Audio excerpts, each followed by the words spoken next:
नमस्कार दोस्तों।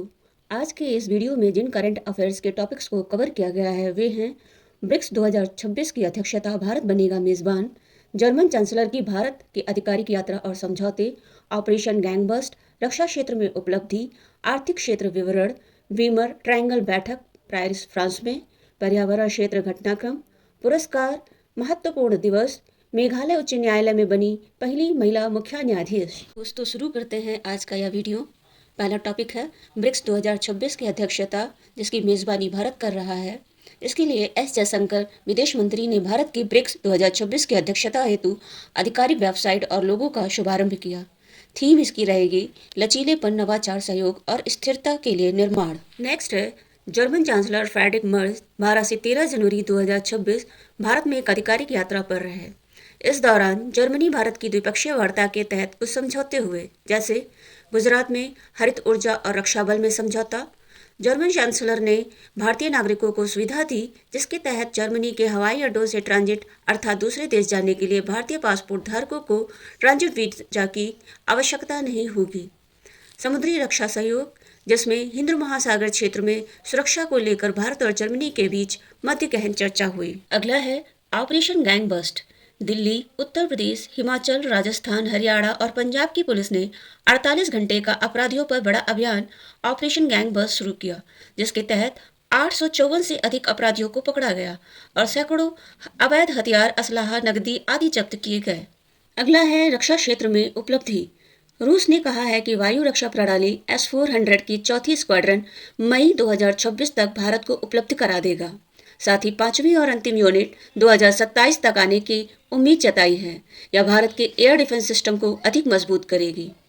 डीआरडीओ ने 13 जनवरी को MPATGM तीसरी पीढ़ी की man portable anti tank guided missile का सफल परीक्षण किया। यह फायर एंड फॉरगेट और टॉप अटैक क्षमता वाली मिसाइल है।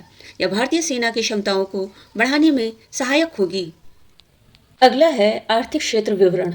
आरबीआई के नए नियम अनुसार आरबीआई ने विदेशी मुद्रा प्रबंधन विनियम 2026 अधिसूचित किए हैं, जो विदेशों में रहने वाले व्यक्तियों की गारंटी से संबंधित नियमों को नियंत्रित करेंगे। वर्ल्ड बैंक ने भारत के जीडीपी वृद्धि के अनुमान को 6.3% से बढ़ाकर 7.2% कर दिया है। यह भारतीय अर्थव्यवस्था की मजबूती का संकेत है। मॉर्गन स्टैनली ने फाइनेंशियल ईयर 2026 में भारत की जीडीपी वृद्धि दर का अनुमान 7.6% रहने की संभावना व्यक्त की है। नेक्स्ट है वीमर ट्रायंगल बैठक। 5 से 9 जनवरी 2026 तक भारत के विदेश मंत्री एस जयशंकर फ्रांस के पेरिस में राजनीतिक यात्रा के दौरान वीमर ट्रायंगल बैठक में पहली बार भारत के प्रतिनिधि के रूप में हिस्सा लिया। यह भारत और यूरोप के रणनीतिक संबंधों को मजबूत करने की दिशा में एक बड़ा कदम है। वीमर ट्रायंगल फ्रांस, जर्मनी और पोलैंड का एक समूह है। अगला है पर्यावरण क्षेत्र घटनाक्रम। अरुणाचल प्रदेश का के पनियोर जिला बना भारत का पहला बायो हैप्पी जिला। बायो हैप्पी जिला एक नवीन अभिनव विकास मॉडल है, जो जैव विविधता की संरक्षण प्रदान करने को मानव कल्याण से जोड़ता है।